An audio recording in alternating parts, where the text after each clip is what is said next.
G და J-ის შერევა მოხდა პელაზგურ, მიკენურ, მინოსურ ცივილიზაციაში, ხმელთაშუა ზღვისპირეთში.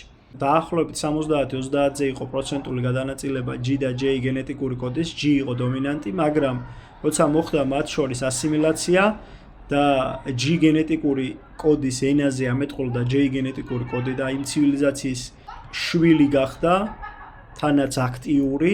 ამის შემდეგ იშლება პელაზგური, მინოსური, მიკენური ცივილიზაცია და ნაწილი მოდის მათ შორის დღევანდელი საქართველოს ტერიტორიაზე და საქართველოს ისტორიაში ვიღებთ სიტუაციას, როცა დაახლოებით 2800-2900 წლის წინ საქართველოს ტერიტორიაზე იყო გავრცელებული G, J, L და T გენეტიკური კოდი. ამის შემდეგ დაახლოებით ძველი წელთაღრიცხვით 600 წელს შემოდის უკვე კიმერიელების და სკვითების გავლენით R გენეტიკური კოდიც უკვე ანატოლიაში და მათ შორის საქართველოში. ესაა და ეს G და J დაახლოებით 3000 წელია ერთად თანაც ცხოვრობენ.